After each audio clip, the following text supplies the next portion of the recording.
A mí me interesaba plantear la preocupación por la dinámica de la epidemia en dos ciudades particulares de la provincia, como es Gualeguaychú y Paraná, pero sin dejar de resaltar que estas situaciones derraman en otras localidades de la provincia y que ninguna provincia está exenta, como ya ha ocurrido, ninguna ciudad y ninguna localidad de la provincia está exenta de transitar por esta situación que es muy preocupante para estas dos ciudades que mencioné. Específicamente, es bueno que se sepa que la circulación del virus con la cual pensábamos convivir en una fase de flexibilización no es la que nosotros deseamos para poder volver manejable esta situación epidemiológica desde el punto de vista médico, desde el punto de vista de la capacidad de atención, que si bien la seguimos manteniendo, nos preocupa su crecimiento exponencial y la velocidad con la que crece. O sea que, siguiendo esta línea, nosotros podemos preguntarnos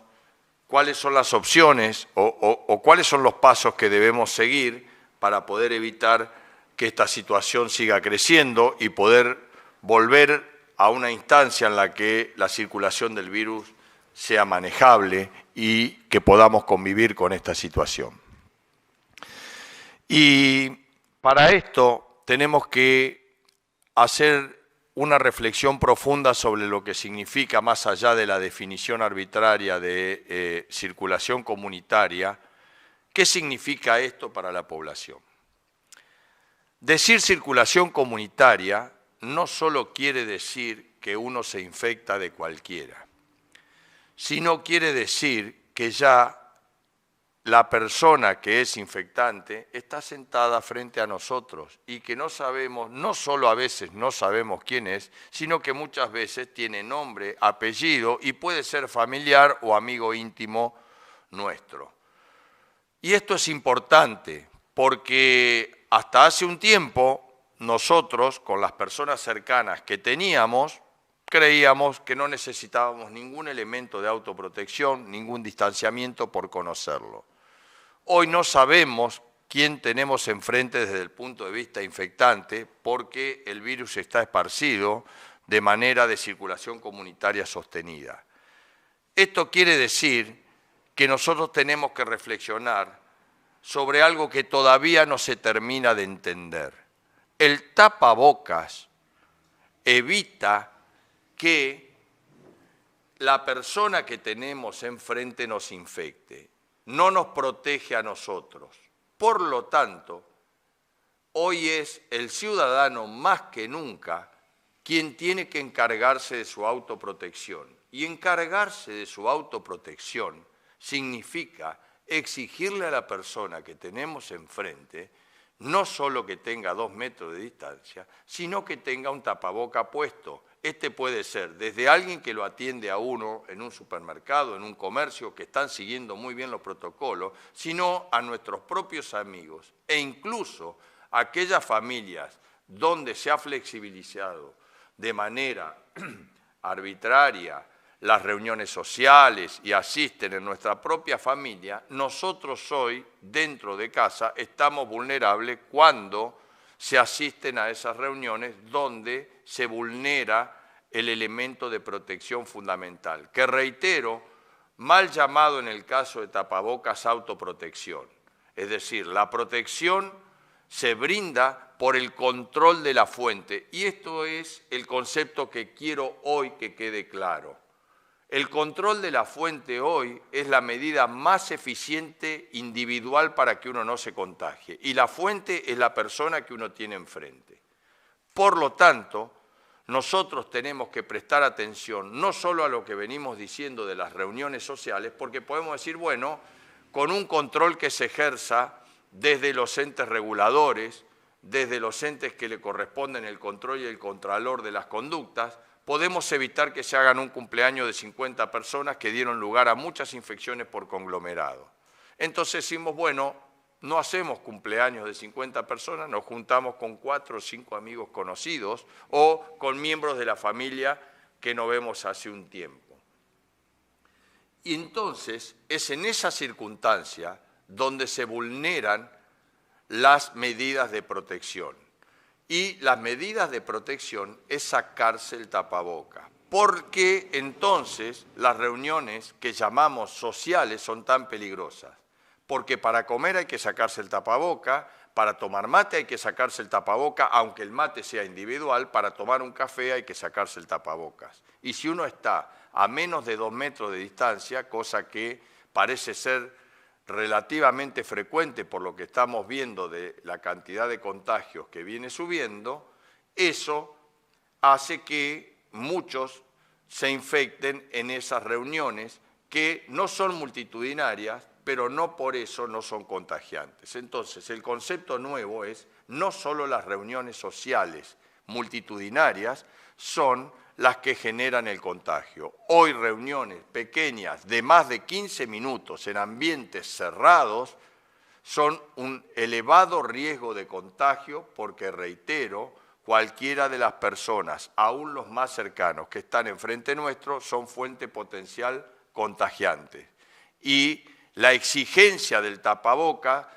es una manera de respetarse a sí mismo y respetar a sus propios convivientes. Es cierto que hay una franja etaria que cursa de manera indolente la enfermedad de manera leve, pero créanme que es muy creciente en este poco tiempo la cantidad de pacientes internados en edades y patologías vulnerables que tenemos, contagiados a raíz de esta expansión por reuniones, no solo sociales multitudinarias, sino reuniones más pequeñas que uno creía indolente. Y también es cierto que esto es muy difícil de evitar porque son cosas entrañables. Es entrañable estar con un amigo, es entrañable estar con un familiar que uno no ve hace un tiempo, pero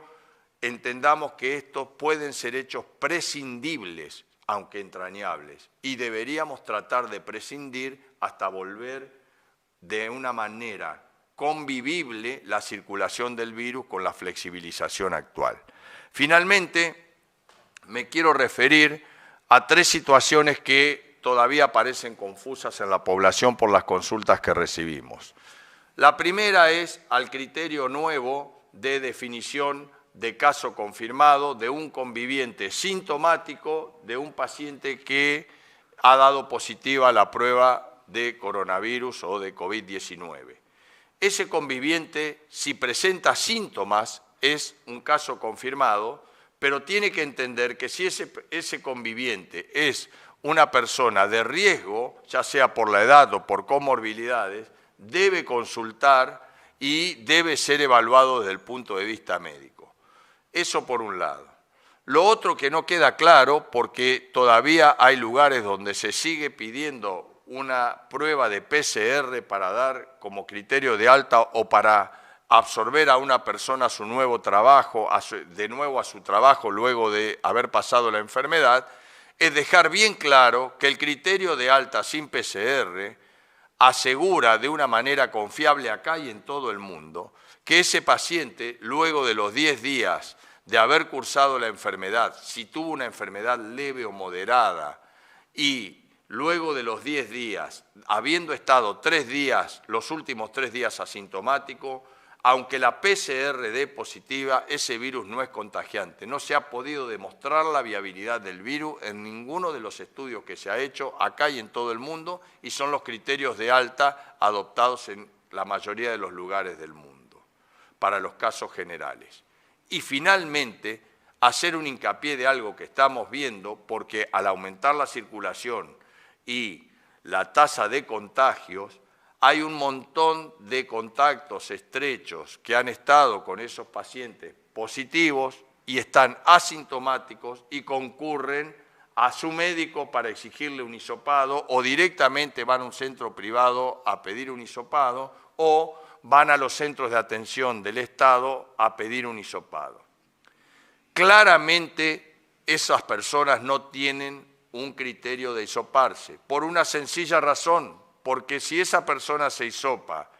y la PCR da negativo, eso no quiere decir que no vaya a atravesar un periodo presintomático contagiante y que no vaya a cursar la enfermedad. Por lo tanto, la indicación precisa, ineludible de esa persona es que tiene que estar 14 días aislado de todo el resto de las personas a la espera de la emergencia de algún síntoma. Si no aparece ningún síntoma en estos 14 días, esa persona se reintegra sin la necesidad de ningún estudio. Y si aparece algún síntoma, es donde tiene que consultar para poderse estudiar y evaluar clínicamente la posibilidad de hacerse un hisopado.